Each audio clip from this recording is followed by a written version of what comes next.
Các bạn thấy không? Mình đã về nước ăn Giáng sinh rồi. Cảm giác về nước rất là tuyệt. Mom, bring me some more beer! Nhưng không phải là mình thích tất cả mọi điều ở nước Mỹ này. Và nhiều khi mình rất nhớ Việt Nam. Trước đây, mình đã làm một video về 5 điều ở Việt Nam mình không thể hiểu. Và bây giờ, mình sẽ chia sẻ với các bạn 6 điều ở Việt Nam mà mình mong muốn nước mình làm theo.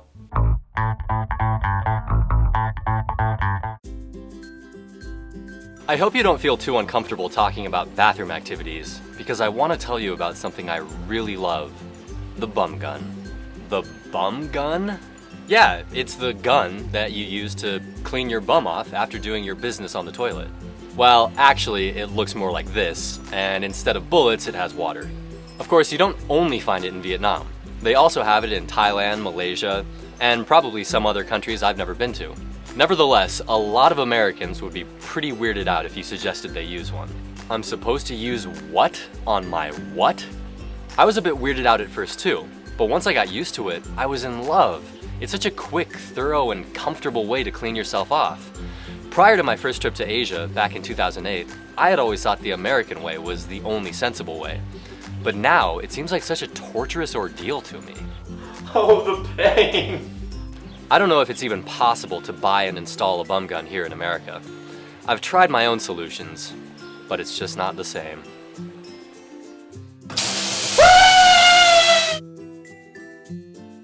When you sit down to a meal in America, you've got a fork, knife, spoon, and usually a plate of hamburgers, in which case the utensils are kind of useless. But sometimes we eat salads, and other things like that have a lot of small pieces. Eating salad with a fork, you always have to be finding some thicker object to stab the leaves against. And sometimes at the end, you end up just stabbing the same leaf over and over again, hoping that it'll stick. But with chopsticks, you just pick it right up. Chopsticks are useful in lots of other situations too. So why can't Americans put them on the table? We do sometimes use chopsticks if we go to a Japanese or Chinese restaurant, or a pho place. But in the average American restaurant, or the average American home, you probably couldn't find a single pair of chopsticks. They aren't suitable in every situation, of course, but why can't Americans just add them into the mix? Fork, knife, spoon, and chopsticks. Seems like a great idea, but until it happens, I'm gonna take my own chopsticks everywhere I go in this country. The USA learning about capitalism from Vietnam might sound like a joke, but it's not. In Vietnam, you see ordinary people doing business everywhere. But in the US, you mostly see business done just by large corporations in prescribed areas. As far as I can tell, there are two main reasons for this difference. The first one is population density. In Vietnam, people are packed in tightly, with houses close together. So you can sell something out of your front door and expect quite a few people to pass by, and maybe buy what you're selling. But in the US, houses are generally very spread out. So there just aren't enough people around to sell something out of your front door or out on the street. And the second reason you see more small business in Vietnam, I think, is regulation. It seems like in Vietnam, if you want to open a small shop, you can just do it. But in the US, even doing very small business requires going through at least some red tape. And the result is that a lot of people are discouraged from even trying to start. Of course, the downside to the lack of regulation in Vietnam is that we all have to worry more about quality, food safety, and counterfeit products. But you know what? I'll take it.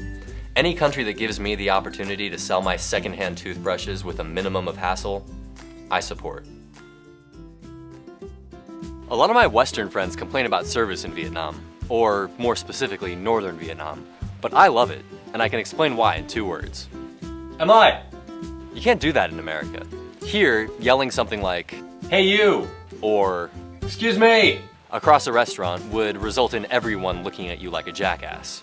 Now, if we lived in a perfect world with perfect service, we would never need to get a server's attention. But we don't live in a perfect world, so we often do need to get their attention. But in America, there's really no effective way to do it. You just have to sit and do idiotic things like this. And hope that they see you. In Hanoi, you just say, Am I? Once, or maybe twice. Am I? Am I? Or 3 times. Am I? Am I? Am I? And the problem is solved. You may not know this, but in America, it's common for people to walk right into the house without taking their shoes off. Man, you would not believe how much dog I stepped in out there. Ooh, is that new carpet? It's always seemed insane to me, even when I was really little and had never been to Asia. Why would you not take your shoes off? Doing so obviously keeps the house cleaner, and most people would agree that it's more comfortable too, right? And for me personally, everyone hanging out in their socks or bare feet somehow feels warmer and more intimate. My whole life, I've always liked taking my shoes off as soon as I got inside, even if I was the only one who did so. So when I came to Vietnam, I felt like I had come home. A country, in fact a whole continent, where my shoe preferences fit right in. Paradise. A couple nights ago, I walked out of a restaurant here looking like this. Why? Because there were no toothpicks on the table. Living in Vietnam, I've gotten so used to toothpicks being on every table in every restaurant, I don't know how I ever lived without them. I guess that in addition to my chopsticks, I should start taking my own toothpicks everywhere I go too. Ok, vừa rồi là sao điều mình thích ở Việt Nam hơn ở Mỹ. Thế nói chung, mình thích ở nước nào hơn? Trả lời câu hỏi đấy quá dễ luôn. Cảm ơn vì bạn đã xem video này. Nhưng trước khi bạn đi, chúng ta nói chuyện về tiền một chút nhé. Có lẽ bạn nghĩ rằng cứ làm video trên YouTube là thành giàu luôn. Nhưng thực tế không như vậy đâu. Dù sao đi nữa, mình đã đầu tư khá là nhiều vào kênh của mình.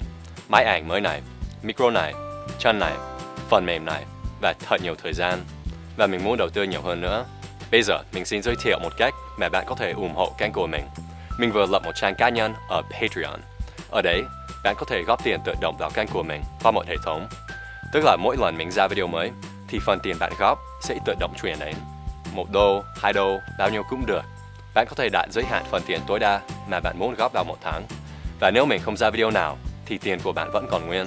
Nếu bạn thấy kênh của mình có giá trị với bạn, thì hãy ghé trang Patreon của mình và ủng hộ công việc này.